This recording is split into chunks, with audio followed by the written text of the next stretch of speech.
এই জায়গাটা বেচে ফেলামু। খুব দামি জায়গা, গুরুত্বপূর্ণ যেমন, ব্যবসায়ীও তেমন। বুঝলেন ব্যাপারটা? সাদা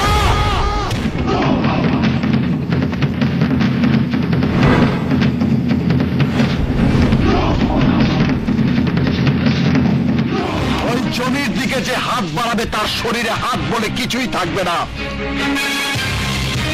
যে লোভের চোখে তাকাবে সারা জীবন তার চোখ বলে কিছুই থাকবে না। ওই জমি দখলের কথা যে বলবে তার জিহ্বা টেনে ছিঁড়ে আমি জুতার সোল বানাবো। আরে এইটা ঠিক দোস্ত, ওই জমি আমার, তুই নিজের চোখে আমার দলিল দেখছস। আরে রাখ তোর দলিল। যে জমিতে 20 বছর ধরে অসহায় বৃদ্ধা মহিলাদের জন্য বৃদ্ধা নিবাস চলছে, 15 বছর আগে তোর নামে সেই জমির দলিল হয় কিভাবে? সিডর, তুই কি তোর এই দোস্তরে বিশ্বাস করস না? হ্যাঁ, বুঝছি। তরে তোর জমানা না কইলে তোর মাথায় ঢুকবো না। 15 বছর আগে তুই কই আসিলি? আরে 14 বছর আগে কিশোর সংশোধনী কেন্দ্রে তোর সাথে আমার দেখা হয়েছে, তোর মুখেই শুনছি। তারও 5 বছর আগে থেকে তুই এখানে বদলি ছিলি।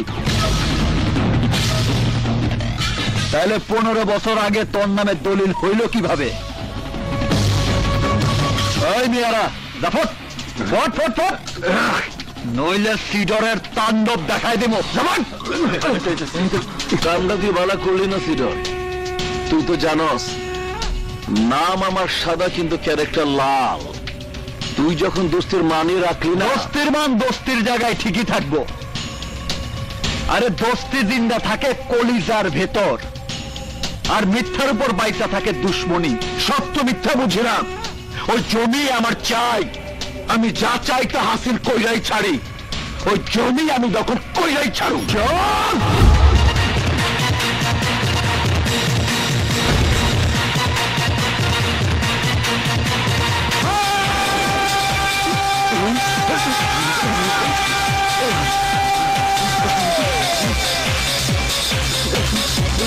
ওই জমির দিকে হাত বাড়াইলে সিডরের এমন রূপ তুই দেখবি যা আজ পর্যন্ত কেউ দেখে নাই।